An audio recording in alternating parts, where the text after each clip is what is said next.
Brazil তারাও পৌঁছে গেছে কোপা আমেরিকার কোয়ার্টার ফাইনালে। ব্রাজিলের ম্যাচ রয়েছে এর পরদিন।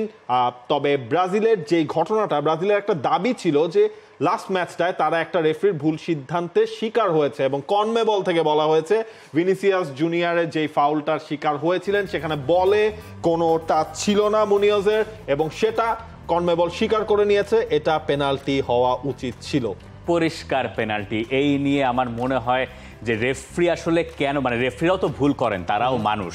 আমার কাছে মনে হয়েছে যে এটা একদম মানে ভুল মানে ভুল, যেটার কোনো গ্রে জোন নাই। সাদা আর কালো যেরকম আলাদা করা যায় আপনার ব্লেজার আর ভেতরের টি শার্টের মতো, এরকম আলাদা করা যায় টাইপ। এখানে কোনো তর্ক বিতর্কের জায়গা নেই, এবং এরপরে এই কারণেই কনমেবলকে স্বীকার করে নিতে হয়েছে যে তারা একটা ভুল করেছে। এবং দেখেন এটা পরে ভিআর গেল, ভিআর এর চোখে পড়ে না, এইটাই হচ্ছে সবচেয়ে অবাক করার বিষয়। ডরিভাল জুনিয়র সেটাই বলছেন যে এই মোমেন্টটা ছিল ম্যাচের নির্ণায়ক, যেটা হচ্ছে কি আমরা সবাই দেখে বুঝেছি, বাট চলছে প্রেডিকশন গেম নগদ অ্যাপে। প্রেডিকশন করে জিতুন জিক্সার বাই টিভি, স্মার্টফোন সহ আরো অনেক পুরস্কার। ফ্রি ভিএআর কেউই আসলে এটা টের পায়নি, এবং ওই মোমেন্টটা আপনি চিন্তা করেন, তখন যদি ভিনিসিয়াসের এটা পেনাল্টি হতো, ব্রাজিল কিন্তু 2-0 গোলে লিডে কিন্তু চলে যায়, এবং এই 2-0 গোলের লিডে গেলে তারা হয়তো কলম্বিয়ার কাছে আর পয়েন্ট খোয়ায় না। পয়েন্ট না খোয়ালে তারা হয়তো জিতে যায়। তারা যদি জিতে যায় তাহলে তাদের সেকেন্ড রাউন্ডে উরুগুয়ের সঙ্গে খেলতে হয় না।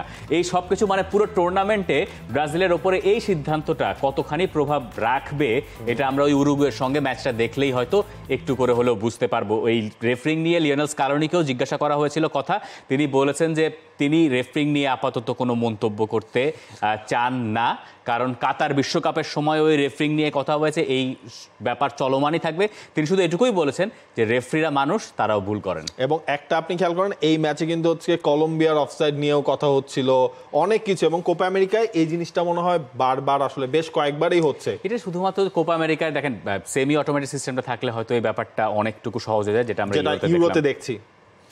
দেখা যাক ব্রাজিল শেষ পর্যন্ত আসলে উরুগুয়ের সাথে ফেস করার আগে তাদের তো ধাক্কা তো একের পর এক খাচ্ছে, ভিনিসিয়াস জুনিয়রকেও তারা পাচ্ছে না।